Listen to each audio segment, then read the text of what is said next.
በአለም ላይ ብዙ እየተካሄዱ ያሉ ሽፍቶች አሉ እና በእነኚህ ሽፍቶች ዙሪያ እና እንዴት አድርጋችሁ በዛ ውስጥ ናቪጌት ማድረግ እንደምትችሉ በዚህ ቪዲዮ ውስጥ እናወራለን።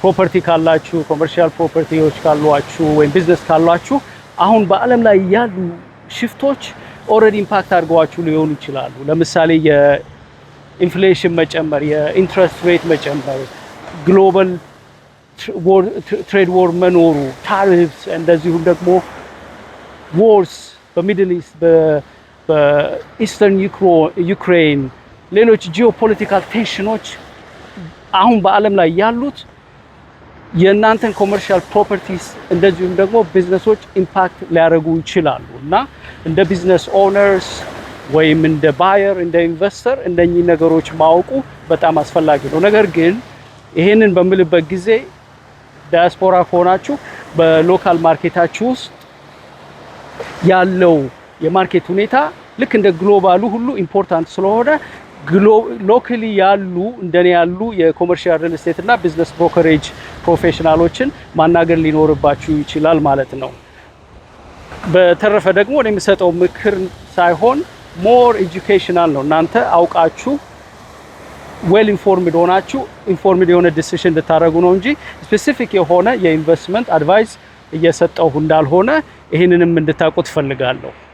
ያን ካልኩ በኋላ ወደ መጀመሪያው ነገር እንሂድ። የመጀመሪያው ነገር ላነሳ የምፈልገው አሁን ዓለም ላይ በብዙ አገሮች ኢንፍሌሽን በጣም ሃይ ነው።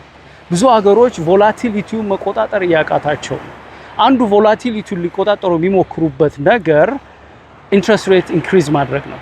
ኢንትረስት ሬት ኢንክሪዝ ሲደረግ ግን በመጀመሪያ ደረጃ ኢንትረስት ሬት ኢንክሪዝ የሚያደርጉበት ምክንያት ልንገራችሁ። ምክንያቱም ኢንፍሌሽን የሚከሰተው ብዙ ብር ውጪ ይኖርና ብዙ ገዢ ያለ ግን ብዙ ጉድስ የለም። ያንን ማስወገድ የሚፈልጉት አንደኛው ሜቶዳቸው ኢንትረስት ሬት ኢንክሪዝ ማድረግ ነው። ኢንትረስት ሬት ኢንክሪዝ ሲደረግ ካፒታል እንደ ልብ አቬለብል አይሆንም። ማለትም መበደር ከባድ ይሆናል። የሎን ኢንትረስቱ በጣም ይጨምራል ማለት ነው። ይሄ ማለት ነው ለምሳሌ ኦልሬዲ ሎን ወስዳችሁ ፕሮፐርቲዎች ካሏችሁ፣ ቢዝነሶች ካሏችሁ አሁን ያሉትን ፕሮፐርቲዎች እና ቢዝነሶች ብትሸጡ ችግሩ ምንድነው የሚሆነው? ብዙ ጊዜ ሌላ መግዛታችሁ አይቀርም። ሌላ ልግዛ ብላችሁ ስትወጡ ከዚህ በፊት ያገኛችሁት ሎን በጣም ኢንትረስት ሬቱ ዳውን ከሆነ አሁን ከሸጣችሁ በኋላ ሄዳችሁ ሌላ ፕሮፐርቲ ወይም ሌላ ቢዝነስ ልግዛ ብላችሁ በምትወጡበት ጊዜ ምንድነው የሚሆነው? ኢንትረስት ሬቱ ሃይ ነው። በጣም ኢምፓክት ያደርጋችኋል። ኦልሬዲም ደግሞ ሎን ካላችሁ ችግሩ ምንድነው? ካሽ ፍሎዋችሁ በጣም ይቀንሳል። ምክንያቱም ከዚህ በፊት የምትከፍሉት ለኖኑ አኑዋል ዴት ሰርቪስ የምትሰጡት ትንሽ ነበር። አሁን ግን ኢንትረስት ሬት ስለጨመረ የእናንተም የምትከፍሉት ለሎኑ ይጨምራል። ያ ጨመረ ማለት ደግሞ ካሽ ፍሎዋችሁ ይቀንሳል። ካሽ ፍሎዋችሁ ቀነሰ ማለት ደግሞ the valuation of የእናንተ ፕሮፐርቲያችሁም ቢዝነሳችሁም ይቀንሳል ማለት ነው። እንግዲህ ችግሩ ምንድነው? መሸጥ ትፈልጋላችሁ ግን ቫልዩዋችሁ የቢዝነሳችሁ የፕሮፐርቲያችሁ ቫልዩዎች በጣም ሌስ ነው የሚሆነው። ምክንያቱም ባየሮች አሁን ሎን አለባቸው። ሎኑ ኤክስፔንሲቭ ነው። መግዛት አይፈልጉም። መግዛት የሚፈልጉ እንኳን የራሳቸው ካሽም ካላቸው በነገራችን ላይ በእንደዚህ አይነት ኢንቫይሮንመንት ውስጥ በጣም ሰክሰስፉል የሚሆኑት ካሽ ባየርስ ናቸው። ምክንያቱም ካሹ እጃቸው ላይ ያለ ሎን የለባቸውም። በጣም ተደራድረው በርካሽ መግዛት ይችላሉ ፕሮፐርቲዎችን እና ቢዝነሶችን።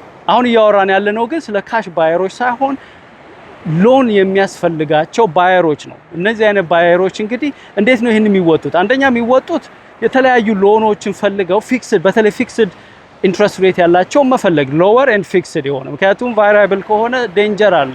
ወደፊት ኢንትረስት ሬቱ ከዚህም በላይ እየጨመረ ሊሄድ ይችላል።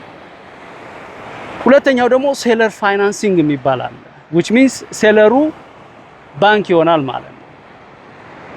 ሴለር የሆናችሁም ደግሞ እንግዲህ አንዱ ኦፈር ልታደርጉ የምትችሉ በተለይ አቅሙ ካላችሁ በአንዴ ፕራይሱን ከማግኘት ይልቅ እንደ ባንክ ሆናችሁ ከባንኮች የተሻለ ሎን ሰርቪስ ብትሰጡ ቢዝነሳችሁንና ፕሮፐርቲያችሁን በምትፈልጉት ዋጋ መሸጥ ትችላላችሁ። ብዙ ጊዜ ባየሮች ካመቻቻችሁላቸው ፋይናንሱን ውድም ቢሆን ከማርኬት በላይም ቢሆን ቫልዩዌሽናችሁ ለፕሮፐርቲያችሁ ወይም ደግሞ ለቢዝነሳችሁ ይገዙታል። እነኚህ ቼንጆች ካደረጋችሁ እንግዲህ ይሄን ያለውን የኢንፍሌሽን ቮላቲሊቲ እና የኢንትረስት ሬት ኢንክሪዝ ኦቨርከም ማድረግ ትችላላችሁ ማለት ነው። እስኪ ወደ ሁለተኛው እንውጣ። ሁለተኛው ደግሞ ምንድነው ልንነጋገር የሚገባው ይሄ ግሎባሊ እየተካሄደ ያለ ሽፍት አለ። የግሎባሊ እየተደረገ ያለው ሽፍት ምንድነው? ጂኦፖለቲካል ቴንሽኑ በጣም ጨምሯል። ትሬድ ወሩ ጨምሯል። በተለይ በዩናይትድ ስቴትስ እና በቻይና መካከል ጦርነት አለ። በሚድል ኢስት አለ፣ በኢስተርን ዩሮፕ አለ።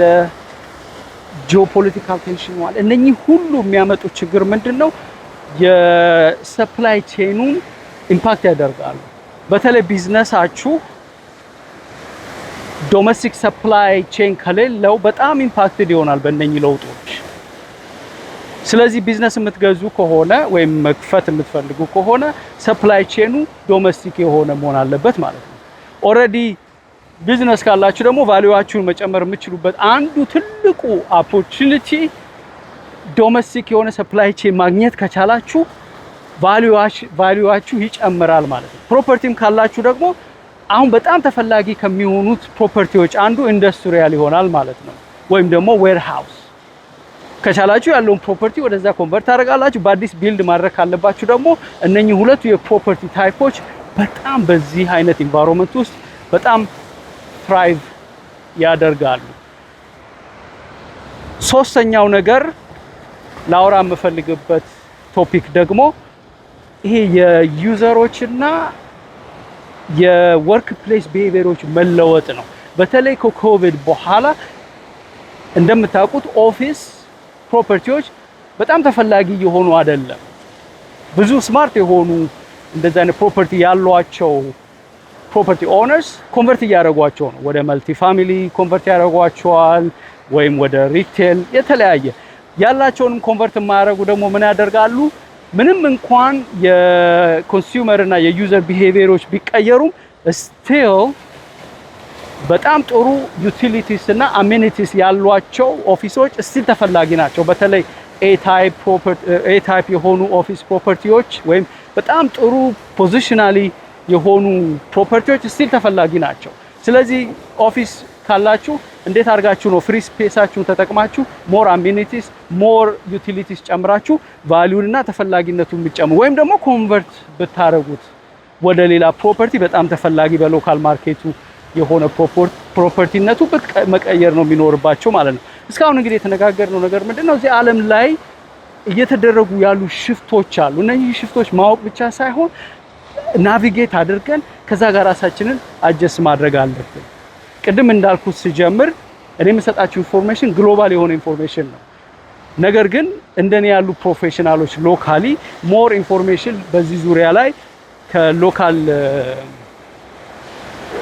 ማርኬቱ አንፃር ኢንፎርሜሽን ሊሰጧችሁ ስለሚችሉ እነዚህ ቢዝነስ ብሮከርስ፣ ኢንቨስትመንት ባንክስ እንደዚሁም ደግሞ ኮመርሻል ሪል ስቴት ፕሮፌሽናሎችን ማማከር ይኖርባችኋል።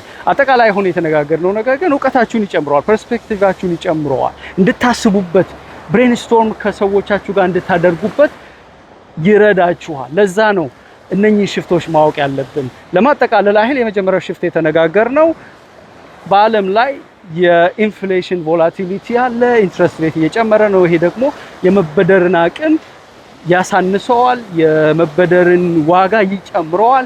ከዚህ ጋር የሚመጣው ምንድነው? ባየሮች ሞር ካፕሬት ይፈልጋሉ። ያ ደግሞ ምንድነው? የፕሮፐርቲው ወይም ደግሞ የቢዝነሱ ቫሉዌሽን መቀነስ አለ። ምክንያቱም ካሽ ፍሎ ሎው የሆነ ነው፣ የዴት ሰርቪሱ ሃይ የሆነባቸዋል። ስለዚህ ኢንቨስተሮች እና ባየሮች ሌስ የሆነ ከማርኬት በታችም የሆነ ቫሉዌሽን ነው እየፈለጉ ያሉት። ብዙ ደግሞ አሁን ያሉ መሸጥ የሚፈልጉ ቢዝነሳቸውና ፕሮፐርቲያቸውን ደግሞ ይሄንን ከግምት እያስገቡ አይደለም። ቅድም እንዳልኩትም ደግሞ አትፈርዱባቸው። ምክንያቱም ይሄን ሸጠው መልሰው ሌላ ለመግዛት ዋጋው የሎን ዋጋ ውድ ስለሚሆንባቸው ነው። እናንተ እንግዲህ ገዢም ሁኑ ሻጭም ሁኑ በዚህ ወይም ኢንቨስተር ሁኑ በዚህ ሲቹዌሽን ውስጥ ምንድነው ለውጥ ማድረግ ያለባችሁ? ሁለተኛው የተነጋገርነው ነገር ይሄ ጂኦፖለቲካሉ ቴንሽኑ ነው። ይሄ እንግዲህ ሰፕላይ ቼኑን አፌክት ያደርጋል። የትኛውም ሀገር ውስጥ ብትሆኑ እንዴት አድርጋችሁ ነው ሰፕላይ ቼናችሁ ሎካል የምታደርጉ? እንዴት አድርጋችሁ ነው ቢዝነሶቻችሁ ፕሮፐርቲያችሁ ከዚህ ለውጥ ጋር አጀስት አድርጋችሁ አድቫንቴጅ የምትወስዱት? ምክንያቱም ወደፊት ፕሮፐርቲዎች በተለይ በኢንዱስትሪያል እና በዌርሃውስ ዙሪያ ያሉ ፕሮፐርቲዎች ሞር ተፈላጊ የሆኑ ነው የሚመጡ። ምክንያቱም ካምፓኒዎች ሎካሊ ዶሜስቲክሊ ማኑፋክቸር ማድረግ አለባቸው የትሬድ ወሩን የታሪፉን ኢምፓክት ለመቀነስ ሲሉ። እንዴት ነው እዛ ላይ አጀስት የምታደርጉት ከፕሮፐርቲም አንፃር ከቢዝነስም አንፃር። ሶስተኛ የተነጋገርነው ነገር ደግሞ ቢሄቪየሮች እየተቀየሩ ነው። በተለይ ከኮቪድ በኋላ እንዴት አድርጋችሁ ነው ከዚህ በኋላ የምትገነቧቸው ፕሮፐርቲዎች ወይም የምትከፍቷቸው ቢዝነሶች እንዴት አድርገው እነኚህን ከግምት የሚያስገቡት። ሰው ደግሞ አሁን ተቀይሯል። ሁሌ ከሰኞ እስከ አርብ ድረስ ስራ ቦታ እየነዳ መስራት የማይፈልግ ብዙ ጥቂት ሰው ነው። እንዴት አድርጋችሁ ነው ይሄንንስ አኮሞዴት የምታደርጉት? እነኚህ ለውጦች የምታደርጉ ከሆነ አሁንም ሆነ ወደፊት ሰርቫይቭ ብቻ ማድረግ ሳይሆን ቬሪ ሰክሰስፉል ሆናችሁ ማለፍ ትችላላችሁ። ይሄን ታፍ የሆነ ሲቹዌሽን እስካሁን ያወራነው የጠቀማችሁ ይመስለኛል። እንግዲህ እኔ በምኖርበት አሜሪካ ውስጥ ካላችሁ በተለይ ደግሞ ፍሎሪዳ አካባቢ የመግዛት ኢንትረስት ካላችሁ የተለያዩ ኦፖርቹኒቲዎች አሉ። ሌላ ሀገርም ብትሆኑ እዚህ ሀገር ኦፖርቹኒቲዎች አሉ፣ ፕሮግራሞች አሉ። ቢዝነስ ገዝታችሁ ግሪን ካርድ የምታገኙበት ነገር። በእነኚህ ዙሪያ ላይ ጥያቄዎች ካሏችሁ በተለይ ሎካል ከሆናችሁ ፍሎሪዳ ወይም ደግሞ ታምፓ ከሆናችሁ በአካል እንገናኛለን። ከዛም ውጪ ከሆናችሁ ደግሞ በዋትስአፕም በምን ተነጋግረን የምረዳው ነገር ካለ መልስላችሁ ጥያቄዎች ካሉ ደስ ይለኛል። በተረፈ የቀረውን ጊዜ ኢንጆይ አድርጉ። ካሜራውን ፍሊፕ አድርገውና እንትኑን አሳያችኋለሁ ቢቹ ምን እንደሚመስል በዚህ ጠዋት። በጣም ያምራል። ኦልሞስት በጠዋት ነው እንደምታዩት፣ ሰንራይዝ ነው። ቢቹ በጣም ዋይት ሳንድ ነው። በጣም ብዙ ሰው የለም። ከትንሽ ጊዜ በኋላ ይሄ የምታዩት ቢች በጣም ቢዚ ነው የሚሆነው። ብዙ ሰው ይመጣል። አሁን ይሄን የምቀርጸው ቅዳሜ ስለሆነ አይ ካን ኢማጂን ኢቨን ከዚህ ከኔ አሁን ካለሁበት ከሴንት ፒት ውጭ ያሉ ራሱ ኢንቨስተሮች እየመጡ ይሄንን ጊዜ በጣም ይሄን ቦታ ኢንጆይ ያደርጉታል። ለማንኛውም መልካም ጊዜ እመኝላችኋለሁ። በሌላ ቪዲዮ እስክንገናኝ ቻው።